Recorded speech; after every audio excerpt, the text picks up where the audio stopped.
Estamos de volta com o Alerj Debate. Nosso assunto hoje é a incerteza do Carnaval 2021. Eu queria voltar com a Rita.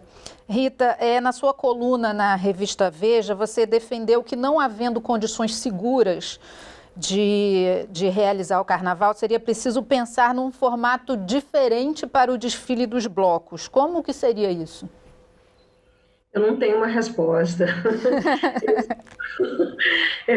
O que a gente diz, assim, se tem uma questão que eu acho que também é consenso entre nós, que carnaval fora de época não é carnaval, né? Ele vai ser uma celebração, ele vai ser uma festa, ele vai ser... Mas ele não será carnaval. Carnaval, para gente que gosta do carnaval, que faz o carnaval, está ligado a um calendário que passa por questões, um calendário religioso, um calendário que está envolvido com uma série de rituais e simbologias que nos levam para esse momento.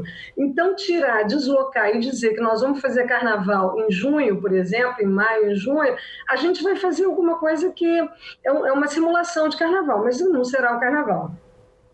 Então, nós não sabemos assim, o que vai acontecer, porque você tem no Rio hoje mais de 700 blocos, você tem 550 que são oficiais, que fazem o registro junto à Rio Tour, mas você tem aí uns 200 fora desse contingente que não anunciam nada e que são blocos maravilhosos, né? Que às vezes eles levam o nome de blocos piratas, independentes, um monte de outros nomes.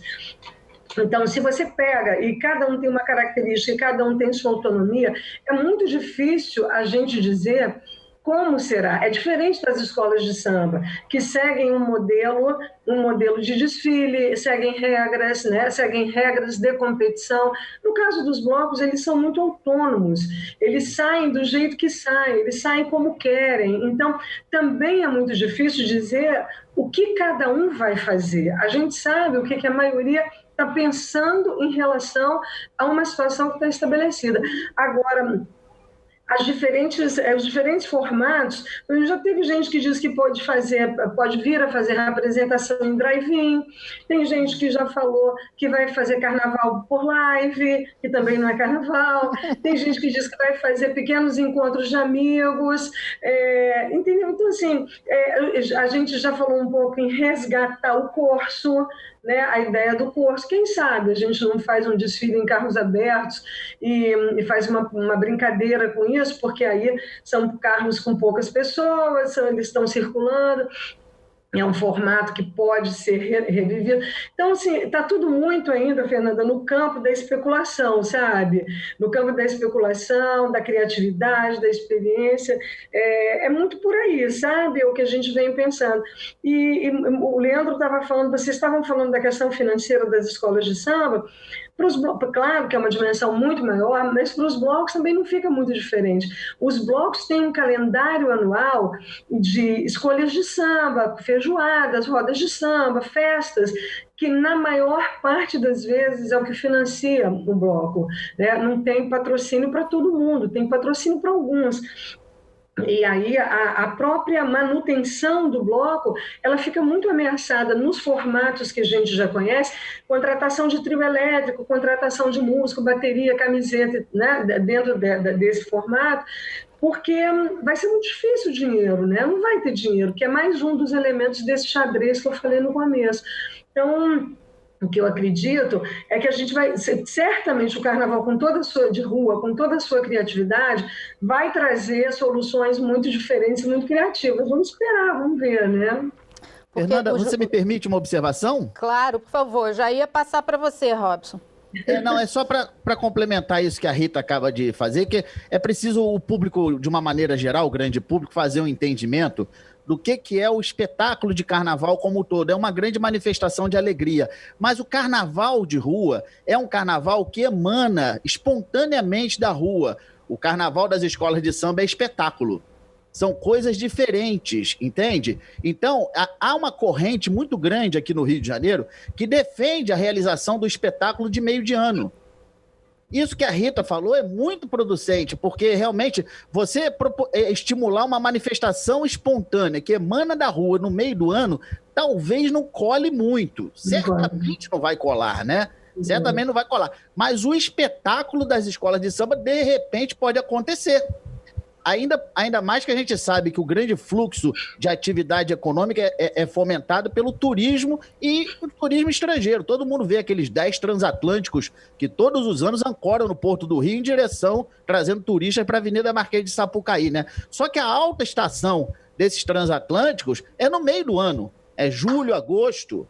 Então, há quem defenda uma realização de desfile nesta data para atender a este público. Isso é um debate que existe no Rio de Janeiro já há muito tempo, ele não é de agora. O que está acontecendo agora é que essa possibilidade está ganhando força, está sendo fomentada em função dessa pandemia. Agora, vocês acham que isso acontecendo, essa data sendo transferida para maio ou junho do ano que vem, quando chegar lá em fevereiro de 2021, vai ter um monte de bloco na rua, de gente achando que está tudo bem e podemos ir para a rua, podemos fazer carnaval, podemos nos aglomerar? Você acha, Rita?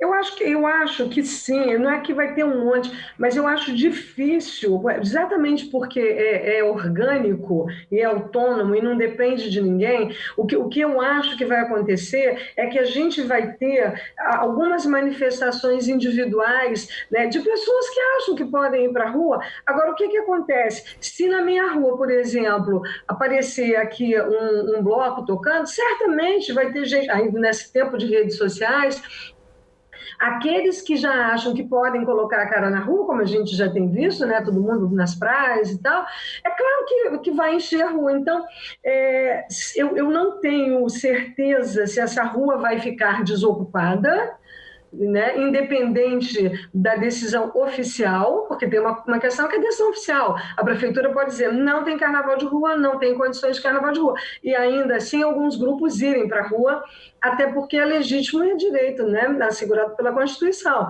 você ocupar a rua pela livre manifestação. Então, o carnaval de rua, ele traz, ele não é simples assim, como vamos deslocar, vamos levar para lá, né?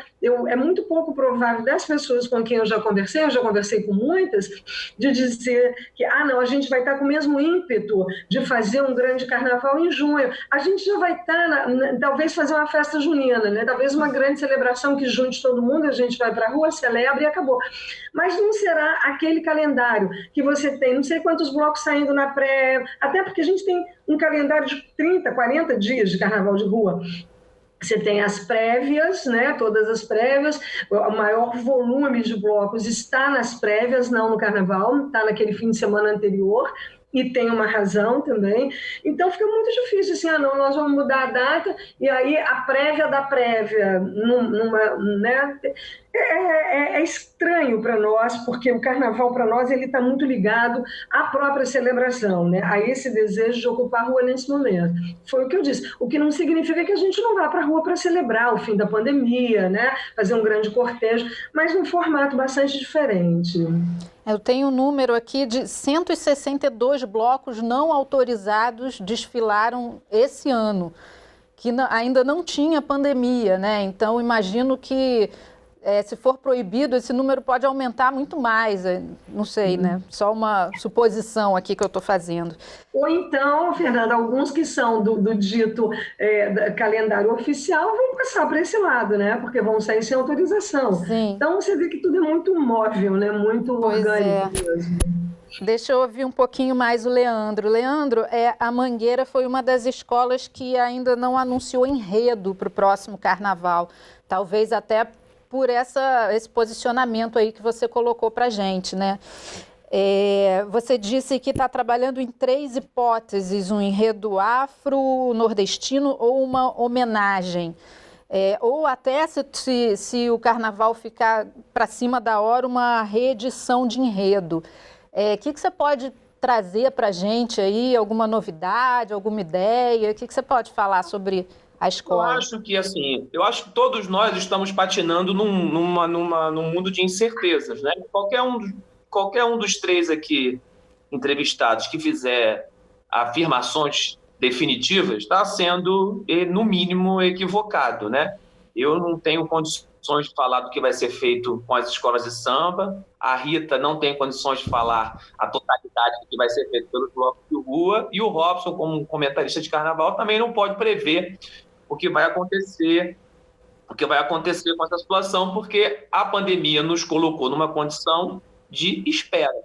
Não, e volto a repetir, não colocou o carnaval numa condição de espera, colocou diversos setores da sociedade numa condição de espera. O carnaval, ele só é mais um dentro desse contexto. Então, com relação a essa questão do trabalho da Mangueira, né, do que a Mangueira vai fazer, do que a Mangueira pode fazer, é muito difícil também falar qualquer coisa a partir do momento em que você não sabe quando será o desfile, você não sabe como será o desfile, e eu faço parte de uma... Eu defendo, já faz algum tempo, a ideia eu critico a desconexão dos desfiles carnavalescos, um marco que as escolas de samba viveram, pelo menos nos últimos 20 anos, que perderam a conexão com a sociedade de um modo geral e, por isso, acabaram perdendo sua força e que, ao retomar este diálogo, voltam a recuperar um certo protagonismo dentro da cena carioca de manifestações carnavalescas. Então, assim, eu não tenho ainda uma opinião formada a respeito desse calendário possível, né? Eu tenho uma tendência a pensar como o carnaval de rua e achar que desfile de escola de samba no meio do ano, não atende a interesses culturais, artísticos e carnavalescos. Atende a outros interesses, talvez econômicos, interesses financeiros, que aí não vão ser avaliados pela minha lógica. Essa lógica vai ter que ser avaliada por interesses econômicos e financeiros. Mas eu tenho uma tendência a achar que uma escola de samba que se desconecta dos desfiles dos blocos de rua, ela está reafirmando uma prática, para mim, completamente equivocada, de dizer que ela é só um espetáculo que acontece no carnaval, quando, na verdade, o desfile de uma escola de samba é uma manifestação que só ocorre com sentido durante o carnaval. Para mim, não faz sentido desfilar no sábado, né? Não faz sentido o desfile do grupo de acesso no sábado sem saber que o cordão do Bola Preta está arrastando milhares de pessoas no centro da cidade. Para mim, não faz sentido ir para um desfile das escolas de samba sem encontrar um marmanjo fantasiado de Joaninha no meio da rua. Eu acho que existe um espírito carnavalesco que envolve a identidade dessa atividade. Então, o desfile de escola de samba que se desconecta de fevereiro para atender outros interesses, que se desconecta do carnaval de rua para atender a outros interesses, é uma posição que reafirma desconexão. E o que eu tenho feito nos 6 anos em que eu atuo no carnaval é propor a conexão da escola de samba com a cultura carnavalesca de um modo geral. Então, para mim, é muito difícil pensar esses cenários, mas é também meu trabalho pensar cenários. Pensando cenários, inclusive para poder manter a minha sanidade mental, eu tenho desenhado, eu tenho escrito, eu tenho lido, isso faz parte do meu trabalho enquanto artista. Então, diante de todas as possibilidades, e fala-se muito em plano A, B, C, D, eu tenho pensado possibilidades carnavalescas para um plano A, para um plano B, para um plano C, só que não quero estabelecer um prazo para mim. Já que não há um prazo para a definição de quando e como serão os desfiles, eu não quero me estabelecer um prazo para considerar que já tive minha melhor ideia, né? A melhor ideia sempre vai ser aquela que pode ser executada. A melhor ideia para uma atividade artística é aquela que vai atingir a plenitude de sua realização. Quando eu souber como vai ser, quando será, possivelmente eu estarei mais próximo da possibilidade de acertar. Excelente, foi muito bom, a sua fala foi muito boa porque me deu o gancho para a última pergunta para o Robson. Robson, o presidente da Aliesa, o Jorge Castanheira, disse que, ao contrário do futebol e da Fórmula 1, o carnaval não faz sentido sem público. Quer dizer que nem a gente está vendo campeonato de futebol sem público, né? Os jogadores vão lá, fazem o jogo, não tem ninguém no estádio. Teria algum sentido fazer um desfile de carnaval sem gente na arquibancada? O que você pensa e o que o mundo do carnaval está pensando disso? Olha, sem gente não tem nem escola de samba, né? Porque a escola de samba é evento de procissão reunindo multidões. Uma escola de samba, só a escola de samba reúne de 3 a 4 mil integrantes. E isso no modelo reduzido, que eu já vi escola de samba com mais de 6 mil desfilantes, num passado não tão longe assim. Então, a própria escola de samba é aglomeração, é reunião de gente, é reunião de multidão, né? E além disso, tem o público, né? O público que participa e cada vez mais existe uma crítica muito verdadeira aqui no Rio de Janeiro, né? Isso o Leandro citou alguma coisa nesse sentido, de que a arquibancada da Avenida Marquês de Sapucaí, principalmente no grupo especial, perdão que eu não desliguei o telefone, principalmente no grupo especial, essa arquibancada, ela fica fria por causa da grande presença de turistas no Carnaval do Rio de Janeiro. E as escolas, elas têm por necessidade uma interação muito grande com o público espectador, né? O público espectador, ele também faz parte do desfile. De que maneira? Principalmente cantando de vários movimentos, né? Tem o calor humano, tem a energia, o movimento de braços, tudo isso faz parte daquele teatro de espetáculos, né? Mas principalmente cantando. O canto da escola precisa ecoar na avenida. É um quesito, inclusive, de avaliação, de harmonia, né? Então, quanto mais a escola faz o público cantar, mais força ela tem para ser avaliada por esses julgadores, né? E quando tem um turista que nem conhece o idioma português, a situação fica realmente muito difícil. Então, pensar na possibilidade de um desfile de escola de samba sem esse elemento participante, praticamente não tem sentido, nem sequer pensar nisso. O Jorge Castanheira, nesse ponto, está coberto de razão. Ok. E sobre adiar para maio ou junho, você já falou um pouquinho sobre isso, né? Disse que tem... até uma ideia que se traz de forma recorrente de que o carnaval seja, de fato, deslocado para maio e junho, porque traria mais turistas, mas qual é a sua opinião sobre isso? Eu não gosto da ideia. Isso que o Leandro falou é capital.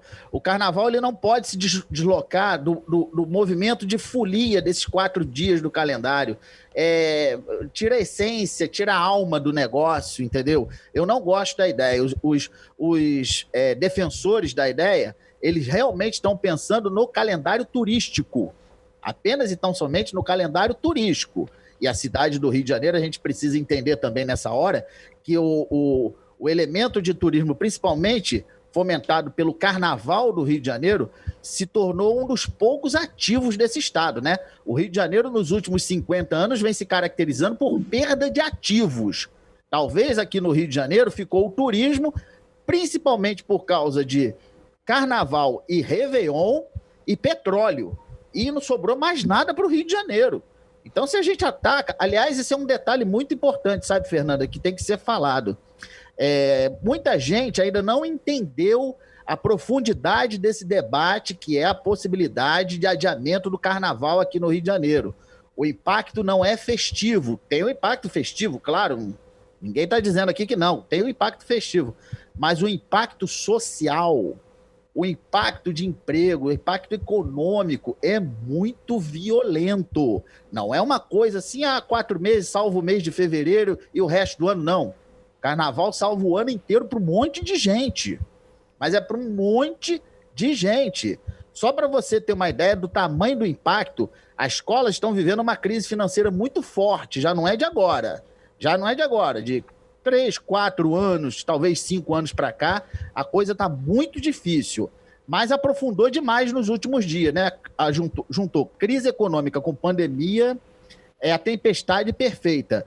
As escolas de samba não estão conseguindo pagar salários, você viu o caso do exemplo aí da Mangueira, a Portela está com dificuldade, Vila Isabel, a Beija-Flor promoveu uma demissão em massa agora essa semana a Beija-Flor demitiu, é uma situação muito delicada e por causa disso tem gente na linha de risco, profissionais da marcenaria, né? Da ferragem, de ateliê, de costureira, que estão na linha de risco. Tem gente que não está conseguindo pagar aluguel, tá com ordem de despejo. Tem gente que não está conseguindo pagar pensão alimentícia, está com mandado de prisão expedido. Olha o impacto que é isso se o Carnaval do Rio de Janeiro parar. As autoridades teriam que pensar com mais profundidade esse assunto e a sociedade, de uma maneira geral, abrir os olhos para esse problema. Bom, acho que nos resta, então, rezar para a vacina sair logo e para o Carnaval poder acontecer, né? Eu agradeço muito a participação dos três aqui, muito obrigada pela participação. Agradeço também a você que nos assistiu. Se você gostou do programa e quiser rever, acesse o nosso site ou então o nosso canal no YouTube, TV Alerj, Canal do Povo. Até a próxima.